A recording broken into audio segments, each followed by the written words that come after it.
COP, a Cooperativa Habitacional dos Bancários. Mas, em 2009, a empreiteira OAS Empreendimentos assumiu a construção.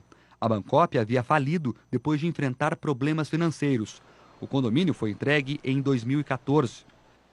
Um ano depois, o Ministério Público Estadual de São Paulo começou uma investigação sobre a transferência da obra da Bancop para a OAS. A suspeita era que a OAS havia adquirido o edifício apenas para beneficiar Lula. O ex-presidente tinha uma cota de um apartamento comum no prédio, em nome da ex-primeira-dama Marisa Letícia.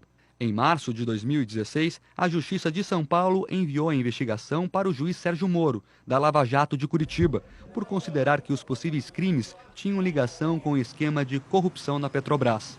No mesmo mês, Moro ordenou uma condução coercitiva para Lula e mandados de busca e apreensão no apartamento em que ele morava em São Bernardo do Campo, na Grande São Paulo, além de outros locais. Os procuradores da Força Tarefa da Lava Jato denunciaram o ex-presidente no caso em setembro de 2016.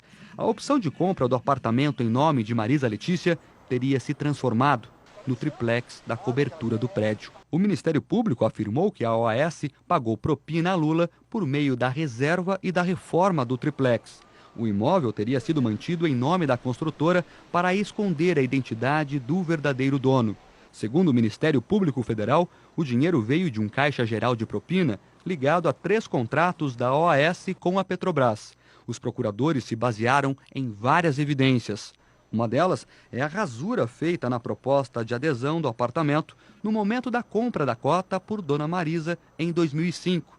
A numeração do imóvel 141 estava rasurada e tinha 174 como numeração anterior. Para o MPF, sinal de que a cobertura já era pretendida pelo casal em 2005.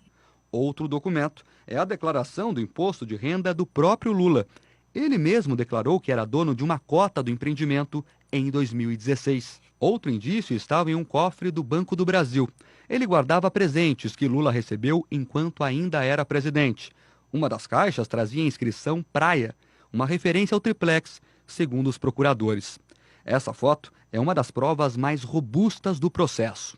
Nela aparecem Lula e o ex-presidente da OAS em uma visita ao apartamento triplex. Além das provas materiais, o juiz Sérgio Moro ouviu 75 testemunhas. São cerca de 100 horas de depoimentos que ajudaram a trazer mais detalhes do caso. Uma das testemunhas foi o ex-zelador do prédio. Ele afirmou que todos sabiam que o triplex era de Lula. Todos sabiam lá que o apartamento pertencia ao ex-presidente Lula, inclusive até os condôminos sabiam que era dele o apartamento. Pessoas compravam porque achavam que o ex-presidente tinha um apartamento lá. Os corretores mesmo faziam uma propaganda. Outro depoimento marcante foi o do ex-presidente da OAS, Léo Pinheiro, também preso e condenado pela Lava Jato. Ele afirmou no interrogatório que o triplex nunca foi colocado à venda porque estava reservado para Lula. O apartamento era do presidente Lula desde o dia que me passaram para estudar os empreendimentos da Bancop. Já foi me dito que era do presidente Lula e sua família, que eu não comercializasse e tratasse aquilo como uma coisa de propriedade do presidente. Lula foi o último dos 7 réus a ser interrogado no processo.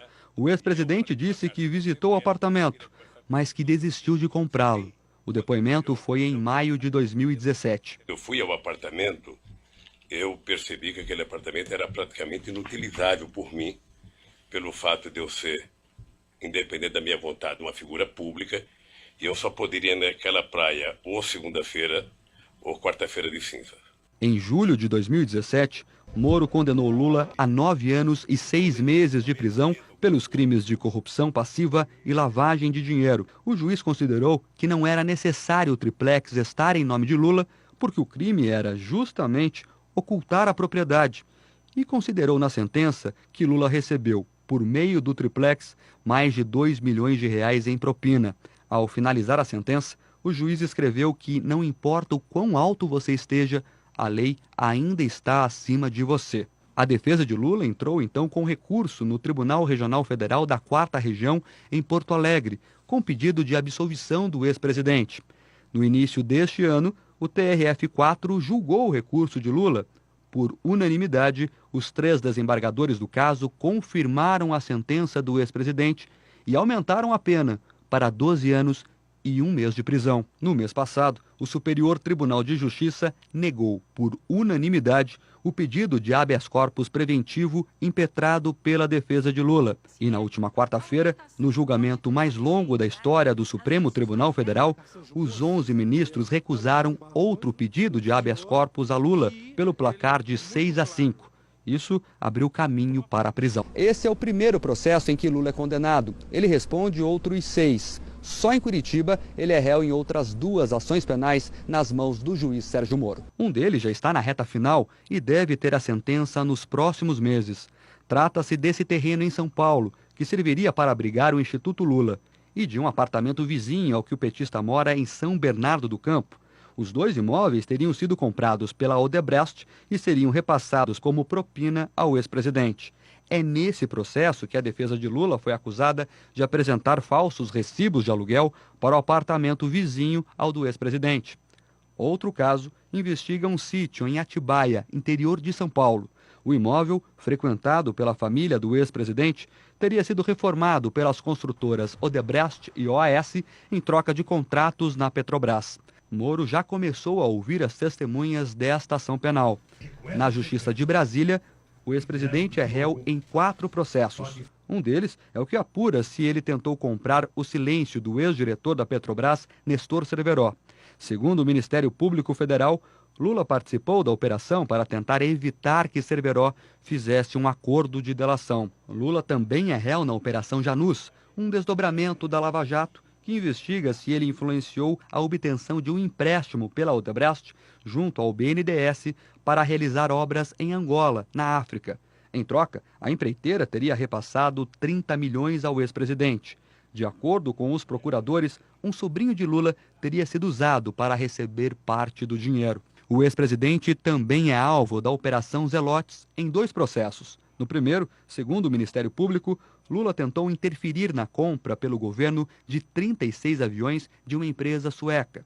No segundo caso das Zelotes, o petista também é acusado de negociar a prorrogação de uma medida provisória que concedia incentivos fiscais para montadoras de automóveis. Em troca, as fabricantes dos aviões e dos carros teriam repassado 2,5 milhões de reais a um dos filhos de Lula. Se Lula for condenado nos outros processos, a situação dele fica ainda mais complicada. Ele pode perder benefícios como a progressão de pena. Lula foi condenado a 12 anos e 1 mês de prisão no caso do triplex. Nesse processo, ele pode ter direito a progredir para o regime domiciliar em 2 anos. Mas se for condenado outras vezes, a pena total aumenta e o tempo do regime fechado a ser cumprido também. Você vai ver agora flagrantes de prisões